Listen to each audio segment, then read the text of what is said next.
Halo saudara, selamat pagi. Bagaimana kabar Anda hari ini? Semoga Anda semua selalu dalam keadaan sehat. Baik saudara, lahan sawah terus mengalami alih fungsi secara progresif dari tahun ke tahun. Dan hal ini dapat mempengaruhi produksi pangan yang berdampak langsung pada ketahanan pangan nasional. Selain itu, perubahan fungsi lahan sawah juga dapat menyebabkan bencana. Untuk pengendalian alih fungsi lahan sawah kini dilakukan melalui penetapan lahan sawah yang dilindungi atau kita kenal dengan LSD. Lantas seperti apa kebijakan lahan sawah yang dilindungi atau LSD dan juga bagaimana harmonisasi lahan sawah yang dilindungi dengan rencana tata ruang menuju ketahanan pangan. Kita akan bahas selama 30 menit ke depan bersama saya Diana Dwika di Bincang Kita.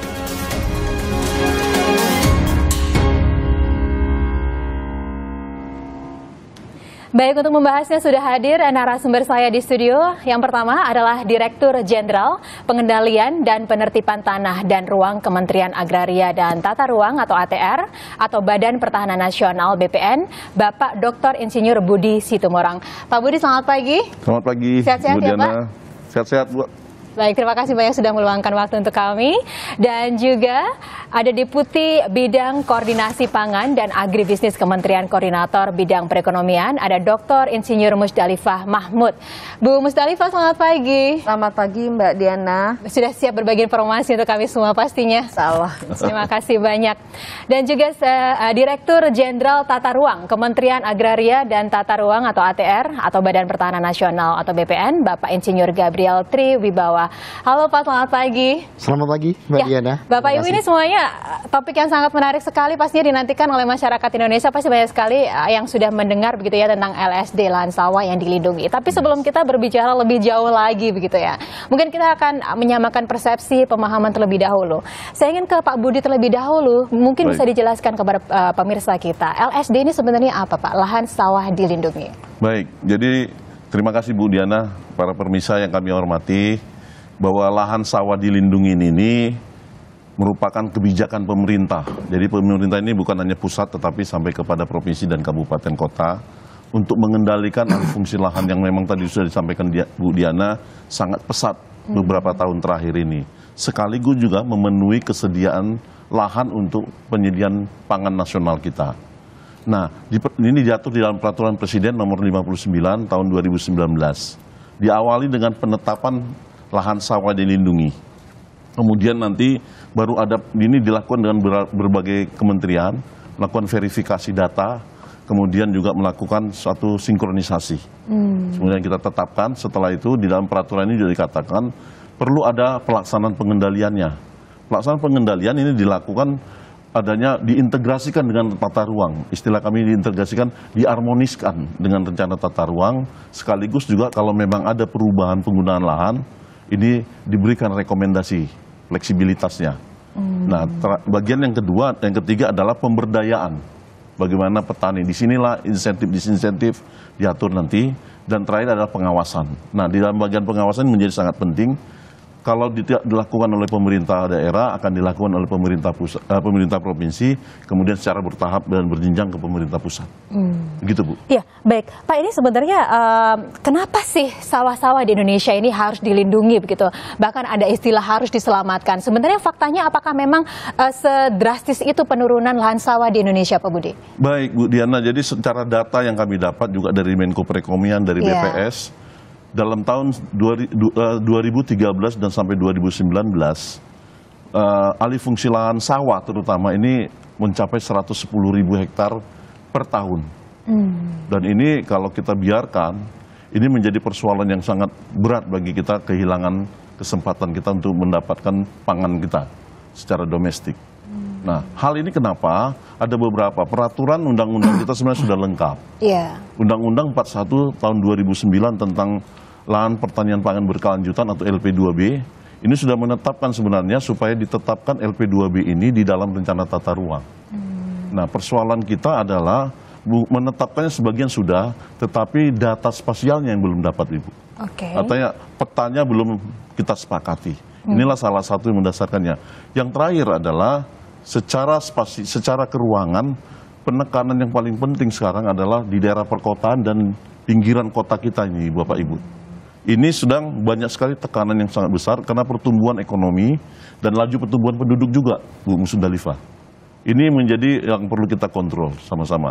Kalau pertumbuhan penduduk sudah bisa ada yang dikontrol, tetapi ekonomi yang sedang kita lakukan sekarang juga kita intensitasnya kalau bisa jangan di daerah-daerah sawah. Baik. Itu kira-kira, Bu. Baik, kalau tadi Pak Budi menyampaikan bahwa pemetaan saat ini sedang dilakukan. Saya mau ke Pak Gabriel. Kemudian bagaimana ini untuk mensinkronisasi begitu ya Pak ya dengan RTR atau rencana tata ruang ya Pak? Iya, terima kasih Mbak Diana. Jadi seperti dikatakan Pak Dirjen Budi tadi ya, jadi ada data tentang lahan sawah yang dilindungi LSD. Iya. Rencana tata ruang adalah sebuah rencana struktur ruang dan pola ruang. Tadi Pak Budi mengatakan datanya sudah ada, tetapi peta-petanya disiapkan. Nah, LSD ini yang berupa angka dan peta ini menjadi data dalam kita menyusun rencana tata ruang. Ya. Saat ini pemerintah provinsi, pemerintah kabupaten kota sedang menyusun rencana tata ruang. Termasuk di dalamnya adalah data LSD nanti menjadi setelah ditetapkan ini, dan saat ini sedang berproses penetapannya, verifikasinya, berita acaranya, ini menjadi data yang harus saya masukkan dalam rencana tata ruang. Ketika nanti sudah masuk menjadi bagian rencana tata ruang, yang legislasinya itu melalui peraturan kepala daerah atau peraturan daerah, nanti akan menjadi sesuatu yang memang harus ditaati oleh semua pihak. Baik. Bahwa tanah yang ditetapkan sebagai LSD dan dimasukkan dalam rencana tata ruang, ini memang harus ditaati, memang tidak bisa dilakukan perubahannya untuk sebuah tanah yang sawah yang dilindungi. Artinya nanti akan ada satu peta nasional begitu Pak atau bagaimana?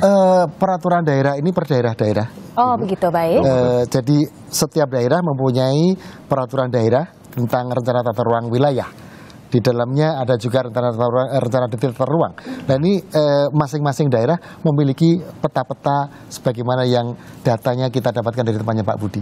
Tapi kan untuk persoalan data begitu ya Pak ya, kita selalu bilang kalau misalkan ngomongin kebijakan gitu yang sering dikambing hitamkan ini masalah data karena selalu update begitu. Ini seperti apa Pak kesiapannya untuk updating datanya? Jadi saat ini sedang diupdate, tadi Pak Budi mengatakan sudah punya angkanya. Iya. Ini dilakukan pemutahiran di lapangan. Iya. Nah, dari hasil pemutahiran yang saat ini sedang berlangsung, inilah yang akan menjadi data di dalam tata ruang kita. Iya. Ketika data itu menjadi tata ruang kita, maka data itulah yang satu-satunya data yang akurat yang harus ditaati. Baik. Oleh semua pihak. Iya, Bu Musdalifah, ini artinya bahwa pemutahiran data ini akan dilakukan secara intens begitu ya Bu ya. Ini pastinya akan menemui kendala dan juga tantangan tersendiri. Ini bisa diceritakan seperti apa Ibu? Terima kasih Mbak Diana. Memang tantangan dan kendala untuk melakukan pemutakhiran data karena memang kan spot-spotnya memang ada tersebar di seluruh wilayah kita. Dan yang sekarang tantangan itu kan memang sudah mulai kita kendalikan. Antara lain kita mulai dengan pemutakhiran data baku sawah yang sudah kita punya ya Pak ya, yang dengan Kementerian ATR sudah ditetapkan bahwa 7,4 juta hektar lahan baku sawah secara nasional. Baik. Dan itulah yang menjadi landasan dasar kita menetapkan lahan sawah yang dilindungi. Jadi tantangan kita karena memang perubahan ini akan terus ada. Karena dinamika pembangunan ini kan terus didorong juga supaya pembangunan di berbagai wilayah bisa segera terbangun. Tetapi kan kita tetap harus menjaga lahan sawah kita. Oleh karena itu ditetapkanlah lahan sawah dilindungi. Ini baru pilar pertama. Yang pilar kedua kan karena pertumbuhan penduduk, kemudian preferensi konsumen rakyat juga semakin lama akan terjadi perubahan-perubahan, dinamika-dinamika. Kalau kita sudah punya lahan sawah, yang penting lahannya sudah ada yang kita kembangkan, kita bangun dengan baik, itulah menjadi landasan. Nah, tantangan ke depan ya kita harus antara lain ya petani itu harus sejahtera. Karena kalau petani tidak sejahtera itu tantangan besar sekali. Oleh karena itu kita bagaimana mengupayakan bahwa petani-petani kita yang bekerja di 7,4 juta hektar lahan sawah ini mendapatkan insentif yang betul-betul bisa mendorong mereka untuk tetap berusaha di sawah, menjadi petani. Petani kan kita juga dinamika harus kita step by step harus kita perbaiki. Jadi yang petani konvensional kita akan coba mentransformasi menjadi petani-petani modern, akses ke bibit yang lebih berkualitas ya Pak ya, yang dipermudah. Kemudian pemerintah kan sudah sejak lama sudah memberikan fasilitas KUR, kredit usaha rakyat dengan bunga rendah dan tanpa agunan untuk akses petani-petani kita supaya ke finansial itu juga mereka lebih mudah. Itu kan perbaikan terus berjalan. Ya memang bertahap, belum langsung sempurna, tapi insya Allah kalau kita sudah mulai lahan sawahnya sudah fix, kalau akan dirubah harus sesuai kesepakatan semua pihak. Dari Pemdanya, dari kementerian lembaga yang terkaitnya. Nah ini semuanya tantangan itu pasti selalu ada.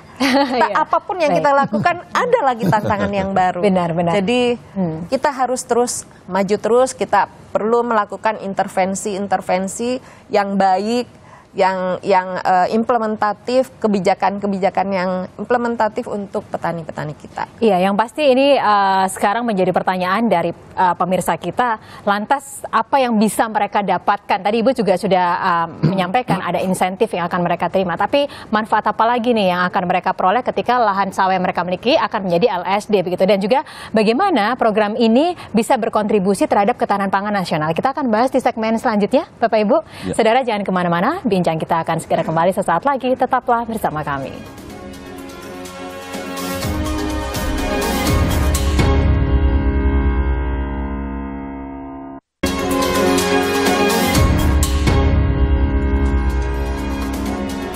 Terima kasih saudara, Anda masih bersama kami di Bincang Kita dan kita masih membahas tentang harmonisasi lahan sawah yang dilindungi atau yang kita kenal dengan LSD dengan rencana tata ruang menuju ketahanan pangan nasional. Bu Musdalifah terlebih dahulu, nah ini kalau kita kaitkan apa manfaatnya dengan ketahanan pangan nasional Ibu? Kita kan tahu ya, negara kita pangan utamanya itu adalah beras. Jadi yang penyebab inflasi dan kemudian dengan berkurang naiknya harga Rp100 saja di beras itu akan menyebabkan adanya masyarakat yang masuk ke dalam garis kemiskinan itu sampai 11 juta. Sehingga itulah kenapa pemerintah harus jaga betul tersedianya beras ya utamanya. Ini yang notabene memang semuanya dari sawah, beras yang tersedia cukup. Kemudian harus terjangkau itu dalam aspek baik harga maupun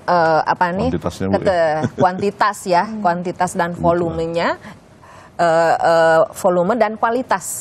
Dan yang ketiga juga kita harus menjaga bahwa pengelolaan yang kita lakukan ini keamanan pangannya juga terjangkau. Jadi tata kelolanya juga terjangkau. Kenapa kita semuanya sekarang pembangunan kan berbasis pada pembangunan yang green development. Jadi sawah pun dikelola harus berkelanjutan ya Pak. Betul. Jadi penggunaan input produksi sampai dengan pengelolaannya itu harus berdasarkan memenuhi prinsip-prinsip yang kita sebut ramah lingkungan.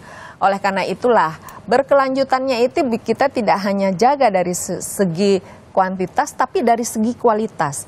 Apalagi ke depan rakyat kita akan lebih banyak menuju ke kualitas pangan, bukan lagi kuantitas. Oleh karena itu dengan kita menetapkan lahan sawah yang dilindungi, kita akan berpikir jauh ke depan apa yang perlu kita lakukan agar supaya ketahanan pangan kita ini betul terus berjalan dengan baik.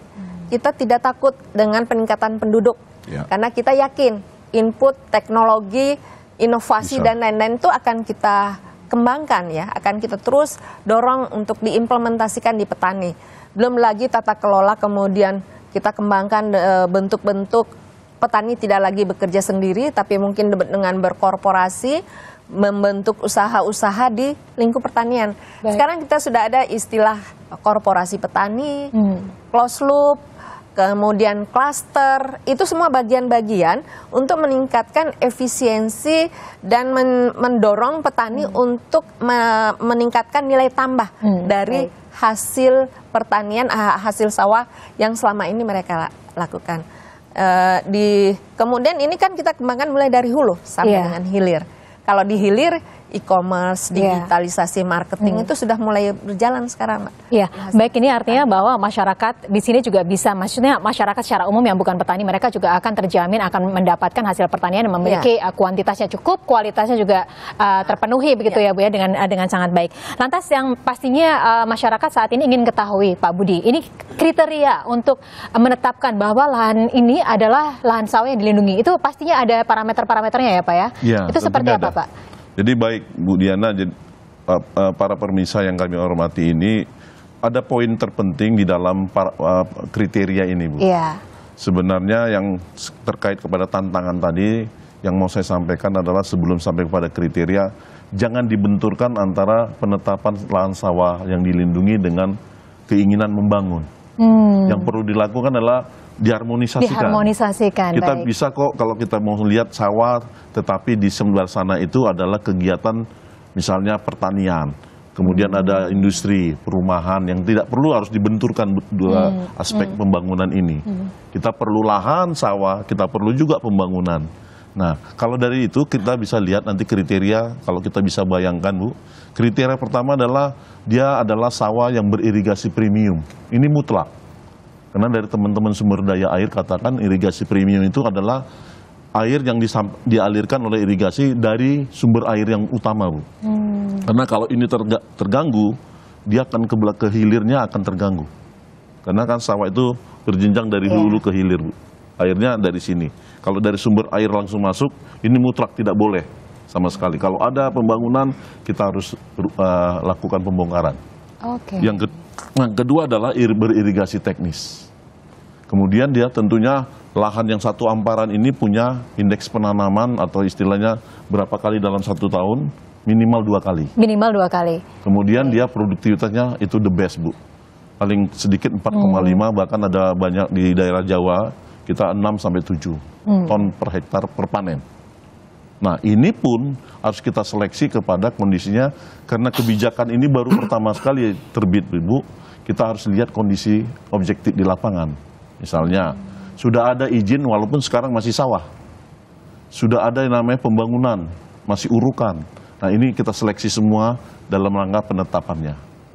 Begitu Bu. Tapi untuk progres penetapan LSD ini kalau tidak salah begitu ya, masih dilakukan di 8 provinsi ya Pak ya? Siap. Atau ya, seperti apa progresnya sejauh ini Pak? Sebenarnya di 8 provinsi, 151 kabupaten kota Bu. 8 provinsi mulai dari seluruh yang di Jawa, kemudian ditambah Bali, Nusa Tenggara Barat, dan Sumatera Barat. Ini lumbung-lumbung pertama, maka kita fokus di sini. Pada tahun lalu, persisnya 16 Desember tahun 2001, sudah keluar SK 1589-2001. Penetapan ke-8 ini. Tetapi respon ternyata di lapangan, ya itu tadi Bu. Tantangannya ada sawah kelihatan, tetapi ternyata sudah ada izin. Sudah ada hak atas tanah yang terbit sebelumnya. Ini tidak tercapture waktu itu. Maka kita tahun ini perintah Bapak Menteri kami, Pak Adi Cahyanto, memerintahkan supaya melakukan verifikasi faktual ke lapangan langsung. Efektifnya ada seperti apa. Sehingga sekarang kami lakukan bersama-sama dengan Pemda, kemudian kita tuangkan seperti tadi Pak Gabriel katakan dalam berita acara dan petanya Bu. Jadi tidak ada lagi luasan tanpa peta. Dan ini kita tanda tangan sama-sama. Sehingga tahun 2022 ini harapan kami dengan Pak Menko Perekonomian nanti, Bu Musdalifah akan membantu kita memutuskannya. Sehingga tahun 2022 ini kita akan dapat fix 8 provinsi, 151 kabupaten kota. Selanjutnya baru semester depan kita masuk ke 12 provinsi. 12 provinsi. Dan selanjutnya yang terakhir lagi mungkin semester kedua 2023, terakhir yang provinsi-provinsi yang belum Bu. Ada 13. Tambah yang 4 yang baru terbit dari Papua. Mungkin itu nanti kita. Iya. Baik. Mudah-mudahan sebelum 2024 Bu, tahun politik kita sudah selesai. Sudah selesai ya Pak. Sehingga Bupati, Gubernur, Wali Kota yang terpilih sudah siap dengan rencana tata ruangnya maupun dengan LSD. Benar-benar. Kalau begitu Pak Gabriel, lantas apa ya Pak dampaknya dari penetapan lahan sawah dilindungi ini terhadap proses perizinan KKPR Pak? Baik. Yang pertama KKPR itu singkatan dari kesesuaian kegiatan pemanfaatan ruang. Baik. Yang perlu saya sampaikan bahwa KKPR itu bukan sebuah perizinan, tetapi sebuah persyaratan dasar untuk perizinan. Jadi setiap kegiatan apakah perusahaan berusaha untuk memanfaatkan ruang itu harus mendapatkan KKPR terlebih dahulu. Nah dalam konteks kaitannya dengan LSD ini terhadap 151 kabupaten kota tadi memang intinya kegiatan ini kan kita cek bagaimana dengan rencana tata ruang. Di 151 ini kan sudah mempunyai RT RW-nya, sudah ada RDTR-nya, gitu kan. Nah kegiatan itu kalau memang sudah sesuai tidak menjadi masalah. Artinya kita bisa menerbitkan KKPR bahwa rencana kegiatan sesuai dengan tata ruang. Yang menjadi problem adalah pada masa transisi ini. Ketika kita sedang melakukan verifikasi, tadi Pak Budi menyampaikan demikian, nah ini yang perlu kita lihat.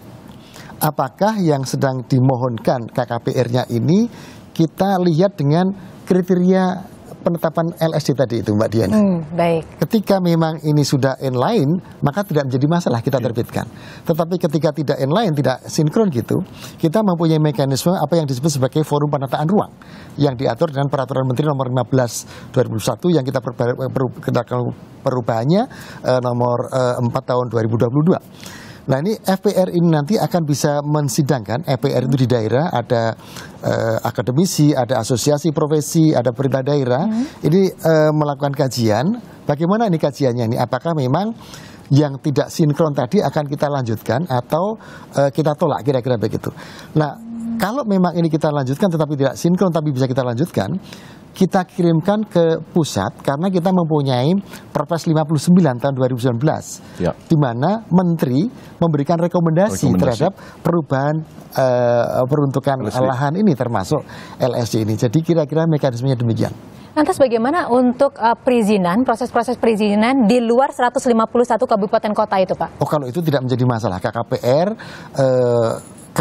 kegiatan yang akan dilakukan seperti apa, kalau sesuai dengan rencana tata ruang, maka kita terbitkan. Bisa keseluruhannya sesuai 100%, bisa yang sesuai hanya 80%, maka yang kita berikan KKPR yang 80%. Atau totalnya 100% tidak sesuai dengan tata ruang, maka kita berikan penolakan bahwa kegiatan yang dimohonkan tidak sesuai dengan rencana tata ruang. Maka rencana tata ruang ini, apakah RT RW, apakah RDTR, ini memang suatu keharusan yang harus ditaati. Karena kalau tidak seperti itu nanti Pak Dirjen Budi akan turun lagi.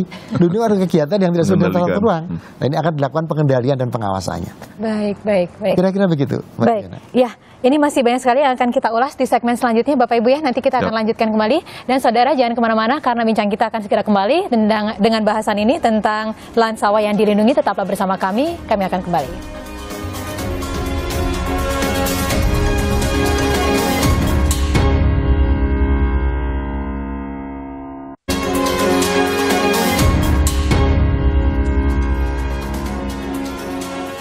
Terima kasih saudara Anda masih bersama kami di Bincang Kita dan kita masih membahas tentang harmonisasi lahan sawah yang dilindungi atau LSD dengan rencana tata ruang menuju ketahanan pangan nasional. Masih bersama narasumber kita ada Pak Budi, Ibu Musdalifah dan juga Bapak Gabriel.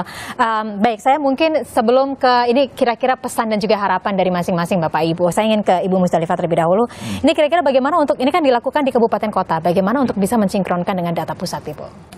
Yang pasti kan memang kan data pusat itu selalu inline dengan yang ada di kota maupun kabupaten. Sehingga mensinkronkannya kita selalu melakukan komunikasi dan kemudian kunjungan bersama, diskusi secara tim. Harapan saya insya Allah lahan sawah dilindungi ini memang akan segera ditetapkan sesuai dengan yang seharusnya memang kita lakukan. Mulai dari karena memang kita menetapkan lahan sawah dilindungi ini di komunikasinya bukan hanya tingkat pusat, tapi kita selalu berkomunikasi dengan setiap pemerintah daerah baik kabupaten maupun kota yang ada di provinsi, kabupaten, kota. Dan itu kita secara tim selalu bersama-sama melakukan identifikasi ataupun komunikasi dengan semua pihak. Iya, baik. Pak Budi, ini lantas dari kementerian-kementerian apa saja yang terlibat Pak dan sekaligus apa yang bisa menjadi harapan dan juga pesan Bapak terhadap program ini Pak? Baik, dari Perpres 59 Bu, sebenarnya timnya itu ada 9 kementerian lembaga. 9, oke. Dipimpin oleh Pak Menko, kemudian Pak Adi Cahyanto, Menteri kami, beliau sebagai Ketua Harian. Kemudian ada Menteri Keuangan, Menteri PUPR, LHK, Bappenas, Pertanian paling pasti. Kemudian lembaganya BIG. Jadi ada juga kegiatan yang lain. Nah, di sini semua kita lakukan secara tim. seperti tadi Ibu Musdalifah katakan. Jadi tahapannya jenjangnya dari kita teknis kotor ini kita kerjaan, kemudian masuk ke tim pelaksana. Itu termasuk Pak Gabriel di sini bagian dari tim pelaksana. Jadi ada 14, kemudian ada tadi 9 kementerian dan lembaga. Di sini prosesnya sampai saat ini terakhir, posisi yang paling terakhir. Nah, dan one map policy juga selalu di-inline-kan. Jadi harapan saya Bu, kalau memang bisa kita harmonisasikan ke dalam rencana tata ruang, itu suatu poin yang luar biasa, sehingga kita punya data yang satu Bu, tentang sawah yang harus kita lindungi. Sehingga semua program nanti mudah-mudahan harapan saya dari sisi pemerintah, apapun programnya, itu bisa kita lakukan. Dari sisi dunia usaha tentunya nanti data ini bisa menjadi pengendali pada saat mau merencanakan atau melakukan investasi. Janganlah kita hindarilah sampai ke sawah lagi, tetapi bisa di tempat yang lain. Karena kalau dipikirkan Bu, sebenarnya sawah ini hanya 7,4 seperti dikatakan oleh Musdalifah. Tapi negara kita kan ada sekian ratus juta hektar. Jadi sebenarnya yang di eman-eman itu harus yang dipastikan itu yang 7,4. Atau sekarang yang 8 provinsi ini 3,6 juta hektar. Nah, kenapa mesti harus ke sawah? Karena anekdot yang terjadi adalah membangun rumah, membangun industri bisa di mana-mana, tetapi membuat sawah tidak bisa di mana-mana. Harus daerah yang fit for purpose, istilahnya kami. Kira-kira gitu Bu. Jadi harapan kami kepada semua pihak, ini menjadi data yang sama, kemudian masuk di data ruang, tata ruangnya menjadi kuat. Nah, kami menertibkannya, tadi sudah disampaikan oleh Pak Gabriel, penertiban yang akan kita lakukan adalah pertama, kita mencegah jangan terjadi pelanggaran. Baik. Tapi kalau memang harus, ya terpaksa kita melakukan sesuatu. Gitu. Terima kasih Bu. Baik ya, baik Pak Gabriel, singkat harapan dan juga pesannya seperti apa? Baik, terima kasih. Pertama pasti segera mungkin ini bisa penetapan dan kita masukkan dalam tata ruang. Amin. Nah, kemudian tidak hanya berhenti di situ, tentunya perlu peningkatan produktivitas dari lahan sawah itu sendiri untuk menjadi produktivitas padi katakanlah gitu. Tetapi juga perlu mendekatkan antara petani dengan konsumen, sehingga akan ada rantai yang sangat pendek antara petani dengan konsumen. Nah, untuk itu kita berharap ada pentaheli kolaboratif. Baik. Pemerintah, swasta, perguruan tinggi, media, dan masyarakat itu sendiri. Dalam konteks ini saya kira perguruan tinggi sangat penting sekali bagaimana menerapkan, kata Ibu Deputi tadi, teknologi sehingga mempunyai kebanggaan petani-petani, apalagi petani muda, untuk mengikuti rencana tata ruang lahan sawah dengan profesi sebagai petani, dengan teknologi tinggi, dekat dengan pasar. Kira-kira itu. Ya, baik. Diana. Baik, terima kasih banyak Pak Budi, Ibu Musdalifah dan juga Pak Gabriel. Yang pasti ini kita juga mengharapkan peran serta aktif dari masyarakat ya untuk mendukung program ini, dan memang ini adalah tujuannya mulia untuk menjaga ketahanan pangan nasional. Juga pastinya di sini kesejahteraan dari para petani juga pastinya akan ditingkatkan melalui insentif-insentif yang akan diberikan. Terima kasih banyak Bapak Ibu atas waktunya. Terima kasih. Sehat-sehat selalu, sampai bertemu di lain kesempatan. Terima kasih. Dan saudara, kebijakan pengendalian alih fungsi lahan sawah melalui penetapan lahan sawah yang dilindungi atau LSD merupakan terobosan kebijakan dalam rangka mempertahankan keberadaan sawah dalam menghasilkan padi atau beras sebagai bahan makanan pokok utama di negeri ini. Dan diharapkan masyarakat dapat berperan aktif dan juga mendukung kebijakan LSD demi mewujudkan ketahanan pangan nasional. Saya Diana Dwika undur diri. Terima kasih atas kebersamaan Anda. Sampai jumpa.